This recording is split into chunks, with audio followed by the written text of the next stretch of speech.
Welcome to the 624 Pod, your home for all things independent films. We're going to discuss all the positives and negatives when it comes to independent filmmaking. We're going to have incredible guests from the film industry talk about behind-the-scenes experience, the good, the bad, the ugly, and how the industry has changed in the past 10, 20 minutes. 30, yeah, minutes, hours, years. That's the point. It's always changing. And of course, we will always focus on independent filmmaking right here in our state of New Jersey. I'm Tom Baldinger. And I'm Mark Riccadonna. All right, let's do this. Who do we have this week? All right, dude. So we don't have anybody this week right now. It's just you and me. It's a little bit of a halftime show. This will get to be the get to know us. You've been watching us. Our producer had a great idea because you guys are watching us interview people, and you're probably wondering who in the hell are these two people, and why should we listen to them? Yeah. The one guy sits in the corner drinking every episode. Look, Jabba the Hutt. Shut up! You don't look like Jabba the Hutt. So look. So we started this for a reason, right? Yes. And actually, it was our producer Dave Sturcio, Chop Sports Media, where we do this out. He was the one who approached us and was like, "You guys should do a podcast." And he approached me first, and I was like, "Dude, I don't know what I'm doing." And I called you up, and I was like, "Mark, you got to do this with me." I love the idea. Because when you talked to me about it, it was the idea of, independent artists making things happen, and specifically New Jersey as a focal point, because your production company is based out of Hillsborough, New Jersey. Yep. And also where we do our podcast at Chop Sports is Matawan, New Jersey. Matawan, New Jersey. I'm a PA resident, but I do a lot of my work. What the hell are you doing here? Get out of here. I got to go.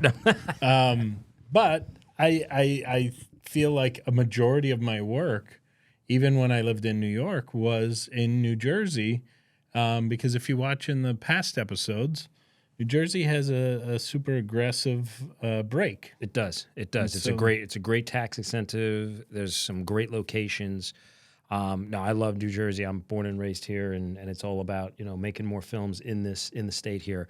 But for people who don't know how we connected, real quick. Yes. So Mark is one of the co-stars on a TV series that we made called Unsuited. And right now we've done the 2 episodes. We're going to be actually taking it to the American Film Market Conference in Vegas later this year, which we're really excited about. So Mark was a co-star in that. I didn't know Mark at the time. He came on. The audition was, I was actually in Portland, Maine. Right, and Judy Henderson was our casting director. But I think it was Tom Bannis who put us together, right? Is it Tom? No, so this is crazy backstory. Ronnie Marmo was looking for locations for scouting. And so I connected him to a friend of mine, Tom Bannis, who is a friend of mine, but he's very well connected to... In the gambling. And by the way, Unsuited is about a guy who gives up his inheritance to become a professional poker player. Unbeknownst to him, he's the worst poker player ever to play the game. And Tom Bannis is in the poker Which, surprisingly, world. I didn't play that character because I am the worst card player on the planet. I'm not even good at Uno. But he came on to audition. I was in Portland, Maine. Yeah. And it was I remember funny. Your audition. Because when we did the audition, and then I got the call later that afternoon about coming down and filming, I was like, awesome, great. When do you guys think you're going to be shooting? And you're like, next week. I was like, independent filmmaking at its best. Yes. So luckily, the people I was working for, I remember I scrambled because I had a contract because I was doing a bunch of theaters as a stand-up comedian. Yeah. And they let me out of the contract, and they covered me with a different act, and I got to come down and do it. And they were rooting me on. They were so rooting me on. That's and when great. I told them it was about poker, they just started laughing because they know I don't know how to play cards. Tom had to get somebody to help teach me. Yeah, so we had Bannis on set a couple times. We had Tom McAvoy. We had some others, people who were teaching everybody how to play poker, and that's where the friendship began. You've been a good friend, and when I and then we worked on our mini web series, which is called Checked Out. You can watch it on our YouTube channel, which is where these podcasts are. Yeah. Those are so much fun. We have it. We did eight episodes for season episodes. 1. You and Michael Satow, who's also in Unsuited. We got this idea for this story. Actually, our executive producer of Unsuited came to us with this idea and said, can you guys write something, have some fun with it? Each episode's like 5 to 6 minutes long. Yeah. And you and Michael are awesome. And it's 2 guys working in a bodega. And, one is kind of like a, Archie Bunker kind of character. Your character, would you say? He's like, I described him to my wife. He's just happy to be there. Yeah. Like, that's all he is. He doesn't cast judgment on anyone, but he also doesn't respect anyone. No, he says whatever's on his mind. There's no filter. Whatever's on his mind. He got out of jail and he got a job and he's just happy to be there working. And we got, co-star is Mike Satow, who plays the complete opposite of your character, right? Politically correct and very sensitive, very anxious. Yeah, that's a great way to put it. There's a great dynamic between us with, we get along, but we don't see eye to eye on a lot of things, but we don't really fight about it. And then we get introduced to our Uncle Bobby. Who's played by Jimmy Palumbo. Who is just the guy who can't wait to bust your balls. Mm-hmm. He can't wait to... He takes advantage of my character because of the naivete of him being an idiot. But Michael, he takes advantage of for him emotionally being too... His innocence. Yeah, his innocence and his need to do right. Yeah. And so he knows he can take advantage of him in that direction. And what makes Checked Out so much fun is each episode kind of lives on its own a little bit. Yeah. There is a streamline of a story going on, right? If with you the watch characters. them in order, you do get to watch character development. 1,000,000%. But you don't have to. No, you don't. You can just watch an episode. But we have some great guest stars on it. We have Chris Amazing. Roach, who's been on our show. Yeah. Ernie O'Donnell, Deanna Giulotti, who is going to be playing a bigger role, and we'll talk about that in a second. Yeah. John Fugelsang, Richie Byrne. So we've got some great guest Patty stars. Rossborough. Oh God, Patty she's Rossborough is so great. funny. Yes. Yeah. And the thing that was so fun about filming this was we met some new actors because of casting. Yep. But we also got to work with a lot of our old friends, and little did we know that we had such a back connection, because you know a lot of people differently than how I know them. Like Chris Roach. Right. You guys have history and work together, and I have history with him as a comedian. It's so funny. With him. So it was like there was a lot of cool connections going on, and I think you can tell when you watch it. Like, we're just having fun. We're having a lot of fun. And it's been a great experience. I love being on set with you guys because Tom and his production company and everybody who works with him are very, very professional. I have to say that up front. Very professional, and they do the job and they do it well, but they're also a ton of fun. Great. You never feel like you're working. It's a great staff crew. I mean, they're people. These are everybody from Larry Gress to Jill Pepitone, Rich Hall, Jeff Sesselberg, Marissa Nanarone, Brad Reeb, who worked on Unsuited with us, Mike Catrone, who did our editing, John Bewley. I mean, John Hoffman, and our assistant director, Megan McGee. Oh, I mean, she's great. She's, I mean, unbelievable. Great. Everybody's just such a great crew. And 624 is blessed to have these people working for us. And I've told them a million times over, they're just, and they love working with you. Yeah. Dude, when I show up to set, I always show up insanely early, and they laugh because I show up early because it's where I want to be. It's a lot. It's a lot of fun. We have a lot of fun. It's what I imagine old Hollywood was. Mm-hmm. I mean, with all the sexual harassment and Wait, what? No, but we go on set and we just laugh, and everybody's having a good time, but everybody's professional. So the job is getting done, but we're having so much fun doing it that at no point do you feel like it's work. And we had so much fun on Unsuited. We had so much fun on Checked Out that as I said, we're going to be going out to the American Film Conference. So 624 Productions is going to be, we bought an exhibit table. So we're going to be exhibiting out there in November, and they're doing it in Las Vegas, which is awesome. Yeah. At the Palm Hotel. So we're going to go out there and we are going to be pitching. We're going to be pitching Unsuited. We're going to be pitching Checked Out. And then we did a pilot League. for Beer League. Beer League, the series, which was a lot of fun. It's funny. I was going to bring that up because this is a note to any actors out there who are looking to break into things. Now, I've worked with Tom on 2 awesome projects. Well, 3. Well, 2 at the time. Oh, 2 at the time. That's right. Sorry. 2 at the time. 2 at the time, right. And I had such a great time with him and his crew and everybody involved that when they went to shoot Beer League, I literally said to him and to Jimmy, I said, listen, I just want to be there. I don't care. I'll sit in the background. I'll, whatever. I just enjoy my time with you guys. So if you don't mind, I'll come be in background. And then I ended up getting a part. Wait, hang on a second. My math is right. We actually have done 3 projects prior to Beer League. The music video for Noose. Yes, that's right. You were right. That's right. So we've done so much, and having you on set, I mean, there was no doubt we were going to get you into Beer League as a character. Which, by the way, your character, Jimmy and I, we were watching a cut of it a couple weeks ago, and we were laughing our asses off because literally Jimmy said, I don't think I told you this yet. This is honest to God. Jimmy's sitting there, and we're watching the scene, and he goes, Mark's character is probably the best character in this whole episode. Because it's just funny, and we don't want to give anything away, and that will be coming out soon. Yes, Jimmy Palumbo, it will be coming out soon. But we've done some great work together, and I'm really excited about it. And because we've done some great work together, we've had so much fun. Yeah, we have been working on season 2 of Checked Out. So we are exciting. We've written 6 out of the right. I was just doing the math in the car. No, we have 8 episodes. We have 8 episodes done. We just did a read through last night with our cast, and we're really excited about it. It's really funny because it's, again, the same thing where it's like everybody's doing their work, everybody's being professional, everybody's getting the stuff that they said done. Yep.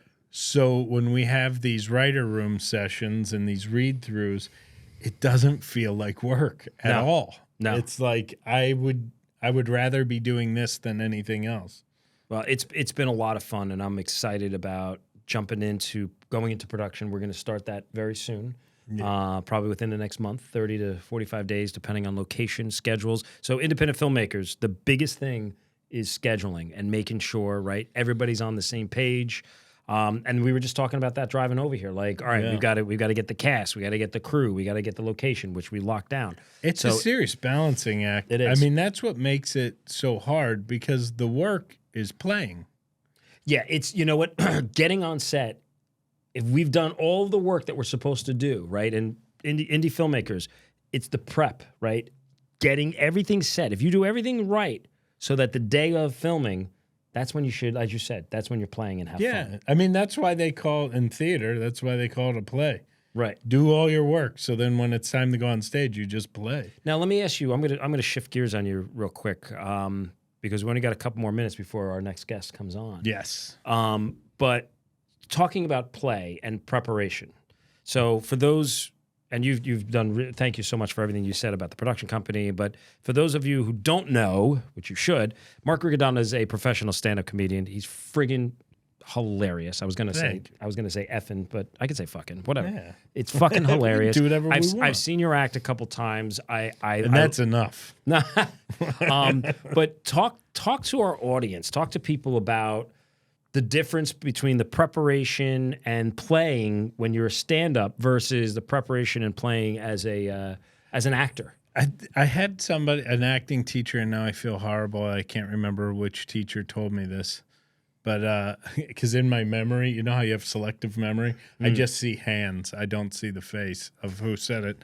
But they said a great actor in theater is the technician, and then there's the character. Mm-hmm. And the trick is to get the character to eclipse the technician so you don't see any of the technical work. I like that. You just see the character. But it's with stand-up is the same way. It's a ton of work. People think stand-up, it's like, you have the greatest job in the world. You just go goof around for an hour on stage. There's hours and hours and hours of writing, getting booked, doing all the things you need to do like you're running a business. Yeah. You're a full production company. You're the writer, the editor, the producer, the casting director. You do everything, getting the job, everything about that. And That's then got to be stressful. It's a lot of it's not. That's why when you meet a stand-up comic, a lot of times they're pretty miserable. But you're not miserable. You're a happy-go-lucky guy. I enjoy life and whatever I'm doing. Then I've noticed, like, you and I are driving up to when we do our podcasts.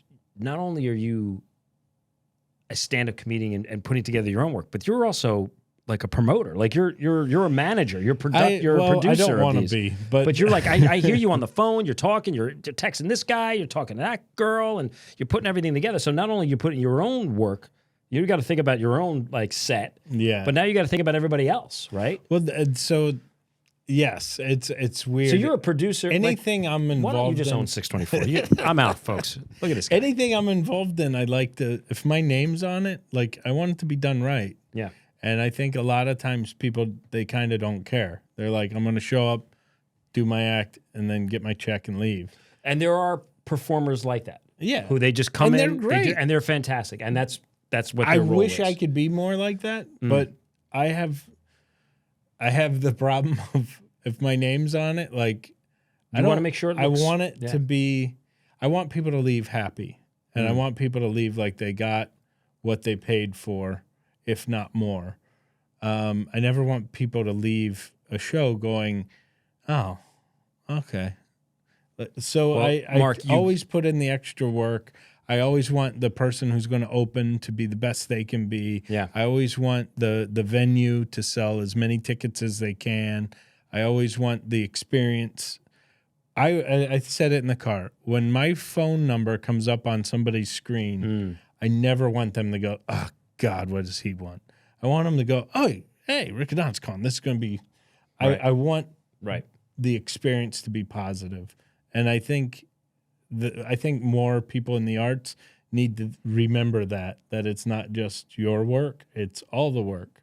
So like if Mark Riccadonna is making a decision, it's not just what benefits me.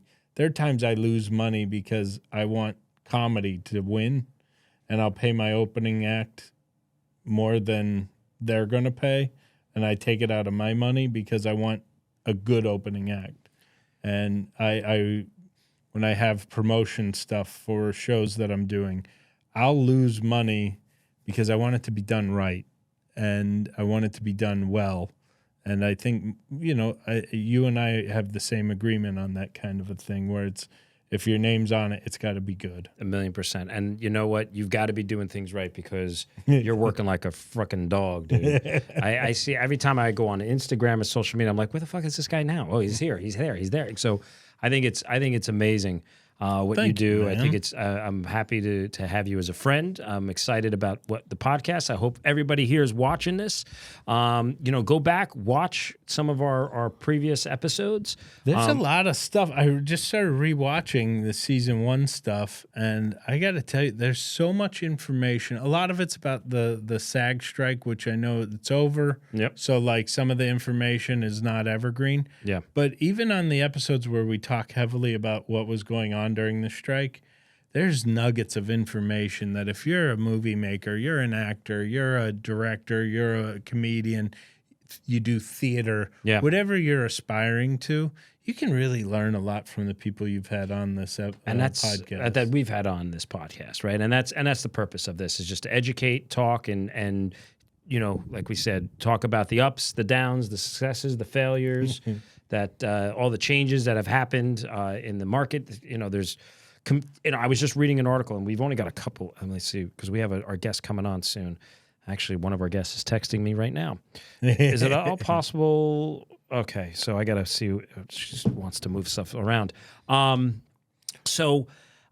just read an article on Deadline talking about the future of independent entertainment. Ooh. And that it's talking about. I should probably read that since that's how we live. Dude, it's a great article. It just came out, and it's basically saying that you know, and we've talked about this in the past, is like there was the movement for independent film, right? In the 90s, early 2000s, or even in the 90s, right? And film, all of a sudden the studios and theaters were turning to independent filmmakers to make good content. That's going to happen in TV. I think it is. I mean, and because of everything that's happening, that has happened, and everything that's happening, and because of the cuts and the budget, and you see the content there's not a lot of content coming out. Yeah. And that independent film makers, independent creators, this is your opportunity. Yeah. I mean, I remember being in acting school as the late 90s, early 2000s. And I remember, you know, acting teachers or different people saying, like, the days of the Parker Posies are kind of gone because the independent filmmaking and whatever is being eaten up by production companies. Yeah. Big, you know, the big guys. And it was true because all of a sudden it was like you're watching an independent film and there's Christopher Walken and there's Robert Redford and they're not independent artists. Because there's stories to tell that they want to tell. There's but characters. The independent people were doing better scripts and better work, but I think it's all kind of coming back where it's we're living in a world now where it's, look, if you can get invited to the Cool Kids Club and, you know, these huge studios open their doors and go, no, we want you, of course. Right. That's winning the lotto. But if you're an artist and you want to make a living as an artist, like this is it. This is what we do. Exactly. This is what we do, and we love it, and we're going to continue doing it for you. So keep watching. We've got some great guests coming up. We're really excited. Thank you so much for following us, and check it out. YouTube channel 624 Podcast. You can watch our podcast seasons. You can see Checked Out. You can see our music videos, and you can see the trailer for Unsuited. So thank you so much, and thanks for watching. Yeah, thanks for watching.